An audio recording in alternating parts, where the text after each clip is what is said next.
The allegation that the Russians hacked the U.S. election and determined its outcome is just ridiculous. It's insane. There is no indication that they interfered with any vote count and or made illegal contributions. All they did, if they did it, was to force out the truth of the communications in the Democratic National Committee and by Hillary's campaign manager, John Podesta. But the Obama people continue to peddle this to create a phony national security scandal that they can hold over Trump, and also to excuse their own ineptitude in losing the race.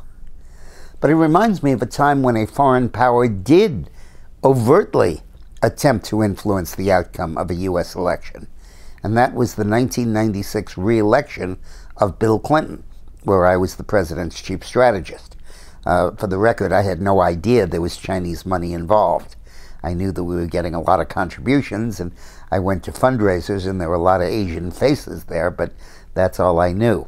But after the election, it came out that there was a broad-based conspiracy by the Chinese government to influence the election, to elect Bill Clinton. It wasn't that they wanted Clinton to win and Dole to lose. It's that they were stung by the influence of the nationalist Chinese, the Formosa, the Taiwanese government, with the U.S. And were sick of being outmaneuvered in Congress because Taiwan had more influence than Beijing did. So they decided to put their money on Clinton and to route a lot of money to his re-election campaign. Some of it flowed even before Clinton was elected in his 1992 campaign. Charlie Tree, who owned a Chinese restaurant in the middle of Little Rock, which was about the only good place to eat, was one of the people who funneled massive amounts of money to Bill Clinton, most likely from the Chinese government. He specifically gave a $250,000 contribution to the Clinton Legal Defense Fund that was formed after Ken Starr began his investigations. And it came from different checks and money orders from third parties and a bunch of cash. It was eventually all returned. He, in addition, gave $225,000 as a contribution for himself and his family to the campaign, and God knows where that money came from. Then you had Johnny Chung, who contributed almost $400,000 to the Democratic Party and to the Clinton campaign. And there were heavy suspicions that much of that money came from Beijing and from Chinese government and intelligence agency sources. But the most important one was John Huang, who worked in the Clinton White House, in the Department of Commerce, for 4 years on allegedly U.S.-Asian relations. And in fact, what he was Bill Clinton's fundraiser, tasked with raising Chinese money.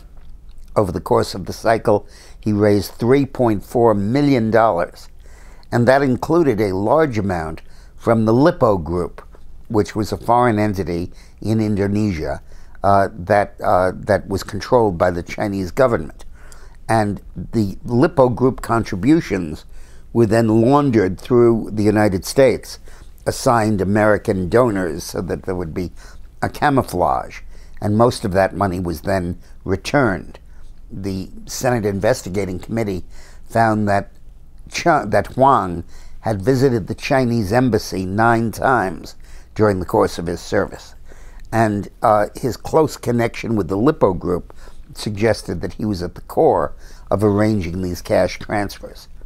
So you had a situation where at least $1 million, and probably a lot more, was funneled into Bill Clinton's campaign, the Democratic Party, and his Legal Defense Fund, all in an attempt to increase Chinese influence in the Clinton White House and to re-elect Bill Clinton. That was the most important example of a foreign power trying to influence a U.S. election. And it dwarfs any of the allegations going on about Trump and Russia. There's no allegation that Russia funneled money to Trump. There's no allegation that Russia did anything other than hack Democratic computers and out emails that were in fact part of the record and factual. Thanks for watching.